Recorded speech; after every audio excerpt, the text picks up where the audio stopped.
चलिए बेटा, अब हम अपनी डिस्कशन को आगे बढ़ाते हैं। हम ये समझ चुके हैं कि sum of value additions made by primary sector, secondary sector and tertiary sector is nothing but the domestic product. अब ध्यान से और रिलैक्स होकर सारी बातों को आपको समझना शुरू करना है। ध्यान से देखिए, मेरे पास अब ये क्वेश्चन आता है कि ये value additions primary sector, secondary sector, tertiary sector का हम कैसे निकालेंगे। ध्यान से देखिए, मैंने अभी आपको बताया था कि value additions is nothing but the value of output minus purchase of raw material। यही बात मैंने आपको बताई थी, purchase of raw material. Please ध्यान से समझिए। अब इसको हम थोड़ा सा इन डिटेल समझते हैं, वैल्यू ऑफ आउटपुट और परचेज ऑफ रॉ मटेरियल को। अभी हम वैसे डिस्कस कर चुके हैं लास्ट टू लास्ट वीडियो में, बट अब हम इसे और डिटेल में डिस्कस करते हैं। आइए, वैल्यू ऑफ आउटपुट ये होता क्या और निकलता कैसे, समझिए। सपोज मिस्टर एक ए है जो कि रॉ मटेरियल परचेज करके लेके आए 500 रुपए का, और उन्होंने इससे फिनिश्ड गुड्स तैयार किए जिसकी मार्केट वैल्यू है 2000 रुपए। फिनिश्ड गुड्स तैयार किए जिसकी जो मार्केट वैल्यू है वो कितनी है, 2000 रुपए। ध्यान से देखिए, रॉ मटेरियल परचेज करके लाए 500 का, और उससे उन्होंने फिनिश्ड गुड तैयार किया जिसकी मार्केट वैल्यू है 2000 रुपए।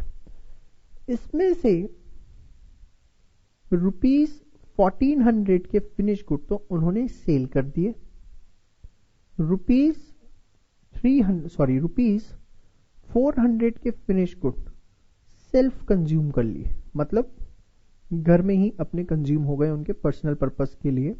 और हमने देखा कि 200 रुपए के अभी भी स्टॉक में उनके पास हैं।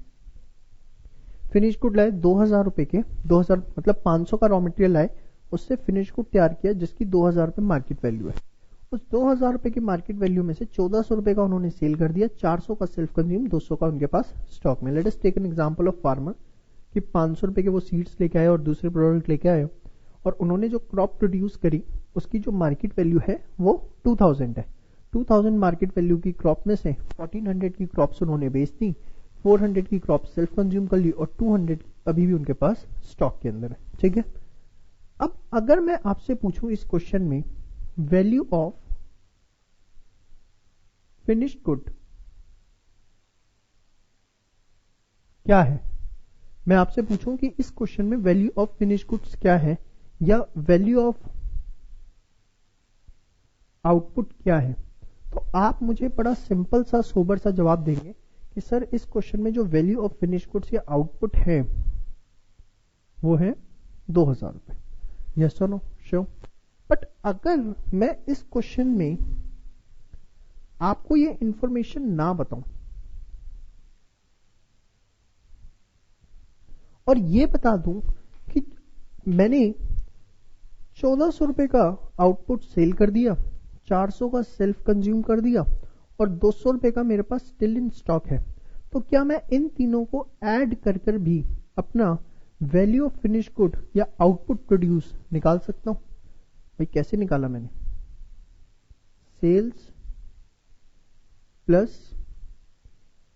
Self consumed plus addition to stock. अगर आप मुझे सीधे वैल्यू ऑफ फिनिश गुड नहीं बताते हो मत बताओ, मैं सेल्स बता दो, सेल्फ कंज्यूम बता दो, addition made to the stock बता दो, तो भी मैं निकाल लूंगा। दोनों फिगर्स आप देखो सेम है या नहीं है, दोनों फिगर्स क्या है आपकी, सेम है। तो बेसिकली कैन आई से अगर वैल्यू ऑफ आउटपुट मेरे पास स्ट्रेट फॉरवर्ड गिवन है तो बहुत अच्छी बात है, और अगर नहीं गिवन तो मैं इसे निकाल लूंगा। कैसे निकालूंगा, sales plus self consumed plus addition to stock. इन तीन चीजों को अगर मैं ऐड भी कर देता हूं तो भी मेरे पास क्या आ जाएगी बच्चे, वैल्यू ऑफ आउटपुट। ठीक है। परचेज ऑफ रॉ मटेरियल, जिसको हम दूसरी भाषा में बोलते हैं इंटरमीडिएट कंजम्पशन। क्या बोलते हैं, intermediate consumption. Intermediate consumption is nothing but the value of raw material used in the production process. अभी आप इसको ऐसे ही समझें, detail definition we will later on discuss. Value of raw material used in production process. जितनी value का आपने raw material production process में यूज किया है उसको मैंने क्या बोल दिया बेटा, इंटरमीडिएट कंजम्पशन। तो मेरे पास ये बात क्लियर हो चुकी कि वैल्यू एडिशन कैसे निकलेगा। It will be value of output minus purchase of raw material, this is nothing but the value addition. फटाफट पहले आप यहां तक नोट डाउन करिए।